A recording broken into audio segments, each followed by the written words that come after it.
Greetings everyone, and welcome to a very special video. Today we're going to be taking a look at which one of my custom empires is the strongest when controlled by AI. So to do this, what we're going to do is go into observer mode and then have a time lapse of 300 years. At the end of the 300 years, the empire with the highest score will win, and if score is not available, then the highest relative strength.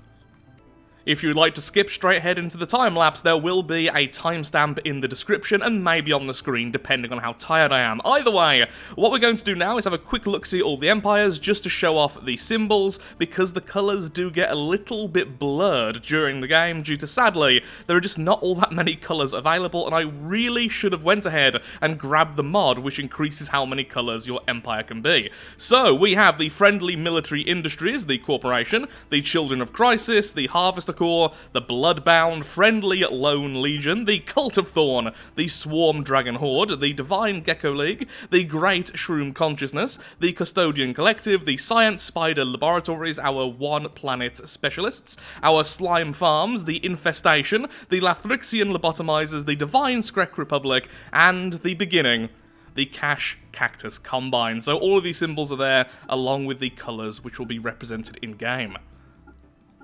Further information is that I am indeed using the AI mod, which should make the AI considerably more difficult, and I am using the crisis strength set to ×2. The idea of this is that the crisis strength will be a little bit more difficult than usual, but not so difficult that it will absolutely overwhelm the AI, as I have seen it be quite a bit of a problem when it's above ×2.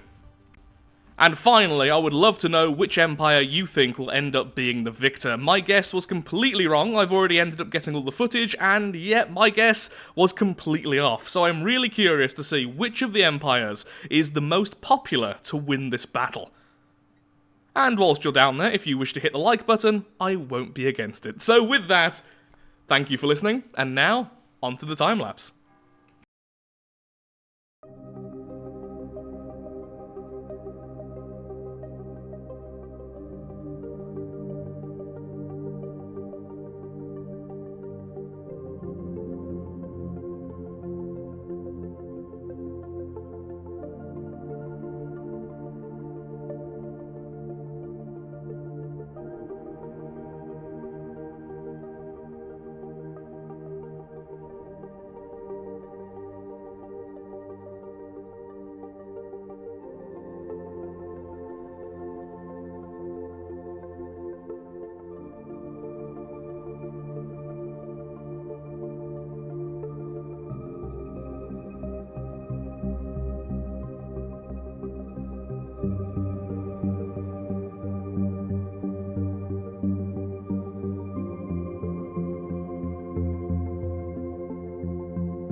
And so, after over 300 years, we have our winners, with 122,000 points to their name and a 2.2 million fleet power. The Harvester Corps has by far won the day, absolutely devastating all empires nearby, and now taking over 2 more as we speak. They are by far the strongest empire here. My original guess was going to be that one of the hive minds was going to win, perhaps the Infestation or the Dragon Swarm, but nope, the robots are still incredibly powerful and completely destroyed absolutely everything. The second in command is the Lathrixian Lobotomizers with 110,000 points and 1.6 million fleet power. Despite the fact they are in a federation because of the endgame events, they still are nowhere near the Harvester Corps. Now, sadly, the victory screen did not pop up purely because right now there are 2 other crises in effect. We have the War in Heaven, which is how the Lathrixian Lobotomizers even managed to get their federation in the first place, and we have the AI Uprising, although I believe that this does not stop the victory condition, so it's most likely just the War in Heaven still raging on, stopping us from getting our victory. Taking 3rd and 4th place, we have the Cabbage Consciousness and the Custodian Collective, respectively. Now, the Cabbage Consciousness currently looks like it has a very weak fleet power, but the reason for that is because it's just been completely destroyed by the Harvester Corps, which also means the Harvester Corps' current fleet power is the fleet power remaining after completely destroying the 3rd place Empire's fleet. That's how powerful the Harvester Corps actually is. The Cabbage Consciousness had the best economy throughout almost the entire game, but sadly it was still no match for the Harvester Corps. So, with that, thank you so much for watching. If you have enjoyed today's video, then of course, likes, favourites, shares, comments, all that good stuff helps out me, helps out the channel, and most importantly, shows that Stellaris and random videos like this are videos you wish to see continued in the future. Now, I will say I am very tempted to do another time-lapse, but this time spanning many, many more years, perhaps even 1,000 years, just to see what would happen, because honestly, if the Harvester Corps hadn't become so dominant, other things would have most likely happened, and if we don't use our current empires, there will be less aggressive empires spawning in. It was a little bit unfair on the galaxy, considering we had 2 devouring swarms, the driven assimilators, and the exterminators. It was a pretty brutal galaxy.